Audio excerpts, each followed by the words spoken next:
안녕하세요. 금샘의 세금 이야기 금동우 세무사입니다.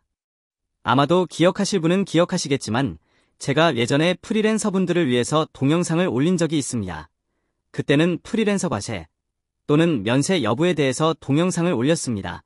프리랜서분들이 물적시설을 갖추거나 직원을 고용하고 있다면 과세 사업자가 된다고 설명을 드렸습니다.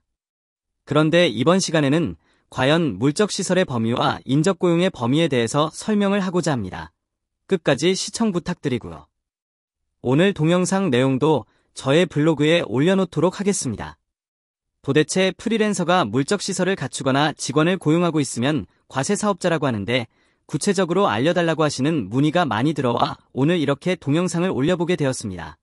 과연 프리랜서의 면세 또는 과세 여부를 판단하는 물적시설의 범위가 어디까지인지 그리고 인적고용의 범위가 어디까지인지 지금부터 화면을 보면서 자세하게 살펴보도록 하겠습니다.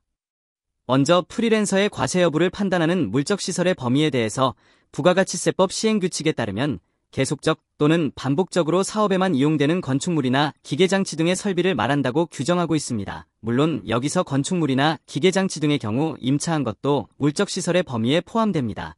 그러면 이번에는 실무에서 프리랜서의 과세 여부를 판단하기 위해 어디까지를 물적시설로 보는지 몇 가지 사례를 가지고 살펴보도록 하겠습니다.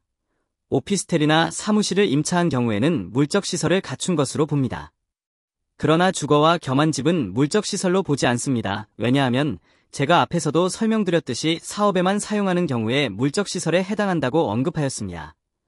따라서 주거와 겸한 집은 사업에만 사용하지 않고 주거공간으로도 활용되므로 물적시설을 갖춘 것으로 보지 않습니다.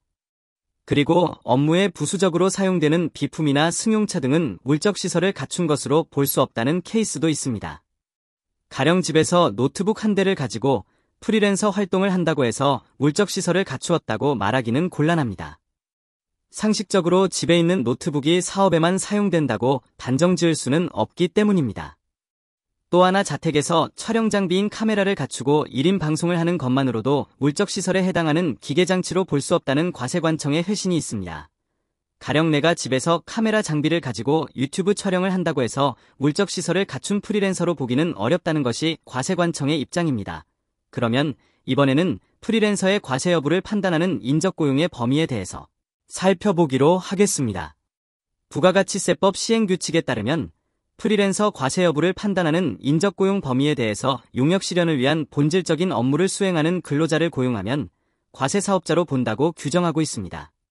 다만 여기서 본질적인 업무를 수행하는 근로자에는 정직원뿐만 아니라 일용직 근로자도 포함된다고 규정하고 있습니다. 이 점은 꼭 참조하시길 바랍니다.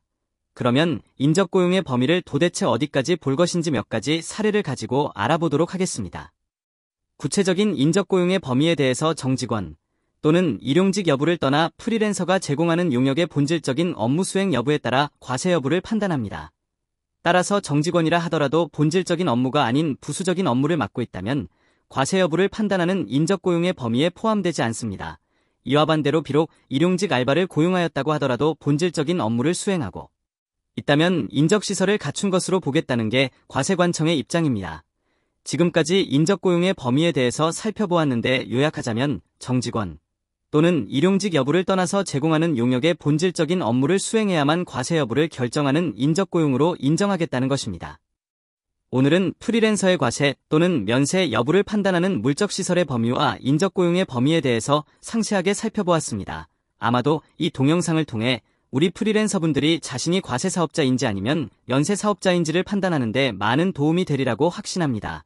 그리고 제가 앞서 말씀드린 대로 오늘 동영상 내용도 저의 블로그에 올려놓도록 하겠습니다. 지금까지 시청해주셔서 감사드립니다. 앞으로도 더욱더 유익하고 알찬 내용으로 여러분을 찾아뵙도록 하겠습니다. 이상 금샘의 세금 이야기 금동우 세무사였습니다. 감사합니다.